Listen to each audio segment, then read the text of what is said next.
Dubai library conference നവംബറിൽ നടക്കും. Mohammed bin Rashid Al Maktoum library ഫൗണ്ടേഷന്റെ നേതൃത്വത്തിൽ നടക്കുന്ന സമ്മേളനത്തിൽ ലോകത്തിന്റെ വിവിധ ഭാഗങ്ങളിൽ നിന്നുള്ള വിദഗ്ധർ പങ്കെടുക്കും.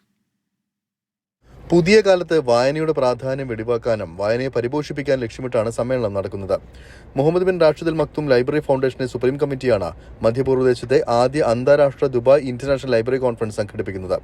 നമ്മുടെ ലൈബ്രറികൾ ഭൂതകാലവും വർത്തമാനവും ഭാവിയും എന്ന പ്രമേയത്തിൽ നവംബർ 15 മുതൽ 17 വരെയാണ് സമ്മേളനം നടക്കുക.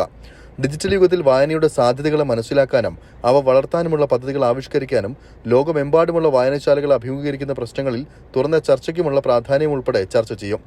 വൈജ്ഞാനിക മേഖലയിലെ ഏറ്റവും പുതിയ രീതികളെക്കുറിച്ച് പഠിക്കാൻ ലക്ഷ്യമിട്ട് ലോകത്തിന്റെ വിവിധ ഭാഗങ്ങളിൽ നിന്നുള്ള സ്പെഷ്യലിസ്റ്റുകൾ, പ്രൊഫഷണലുകൾ, വിദഗ്ധർ എന്നിവരുടെ വലിയ സംഘം പരിപാടിയിൽ പങ്കെടുക്കാനെത്തുമെന്നും അധികൃതർ അറിയിച്ചു. അതോടൊപ്പം ആർട്ടിഫിഷ്യൽ ഇന്റലിജൻസ്, സുസ്ഥിര ലൈബ്രറികളുടെ പങ്ക് എന്നീ വിഷയങ്ങൾ കൈകാര്യം ചെയ്ത 45-ലേറെ പാനൽ ചർച്ചകൾ, ശില്പശാലകൾ എന്നിവയും പരിപാടിയോടനുബന്ധിച്ച് അരങ്ങേറും. 24 ദുബായ്.